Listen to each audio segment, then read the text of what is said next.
Well, I'm glad you mentioned that as well because we're inching closer to the trade deadline. And any names that you think are a realistic option for the Rangers come deadline time, any positional upgrades that they need? I know a lot of people talk about center depth, a lot of people talk about defensive depth.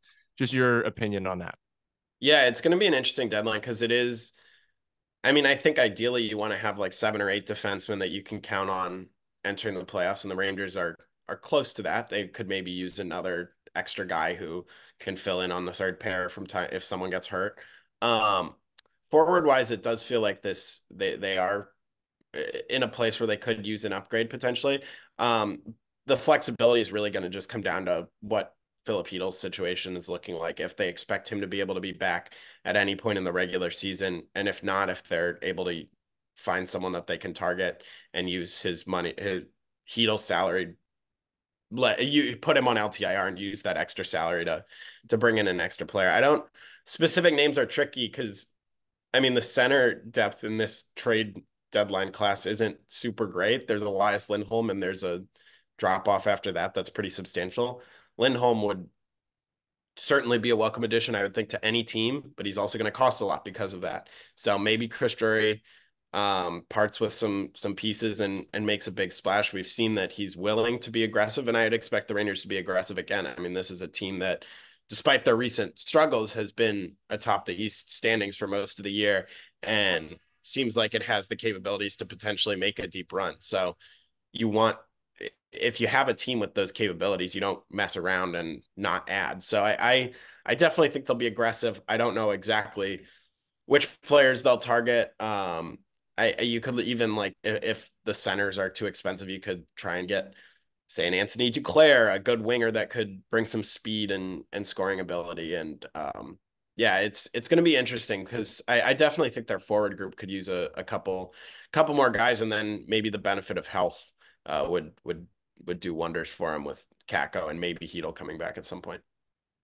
So obviously, no team in the history of the NHL has ever circumvented the cap via LTIR, and that's something that we want to talk about. But is it more advantageous for the Rangers to maybe say keep Heedle on LTIR and go after somebody with that money at the deadline? Well, I mean, the it comes down to how Heedle's feeling. They can't just keep him on LTIR if he's ready to say he starts feeling better and is cleared and is ready to play in the next like month and a half or something. Which that's purely me like saying this like what if this happens, not anything reported. But like then you have to be pretty certain that he's going to be out at least for the rest of the regular season. You can't tell a guy to you can't like even in Tampa's like controversial thing with Kucherov a few years ago, like Kucherov wasn't 100% the first at the start of the playoffs. Like they could justify. Obviously, it was the timing. It was fishy, and they were able to. But like my guess is if it was the regular season, Kucherov would not have been playing at that point with where he was health wise. So you can't like just tell a guy stay on LTIR. It's not quite that simple. Um, and yeah, I mean yeah. So I don't think. I mean, in an ideal world for the Rangers, I suppose you get Hito back feeling good and he comes back for the playoffs, but not before then, and you can use the extra space. But that's a lot has to go right for that to happen. And just if you have any quick update on Heedle's injury, just his recovery process, if you have heard anything regarding that. He's back in check and is skating on his own. So nothing more beyond that. He's skating on his own back there. Awesome. Well, you covered the Avalanche, like you mentioned, during the 2021 Stanley Cup championship. And you've seen what a team that, wins a championship has and what they've added at the deadline. Do you see anything that the Rangers are missing that to become a championship team?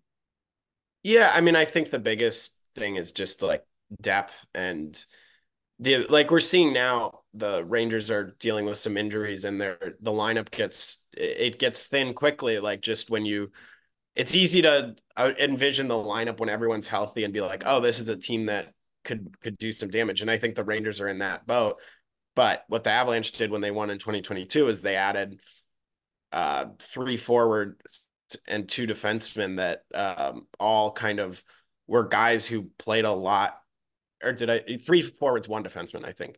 And we're all guys that could come in and play in the postseason just to have that extra depth. So you want to be scratching good players come the playoffs, like guys that because to get through 4 rounds, you're gonna have a lot of injuries. Like guys are gonna go down, and you're gonna need to replace them. So I think the depth is the big thing that the Rangers could potentially look to fix, and then you need a little bit of luck, and you need your big guys to stay healthy and things to go right.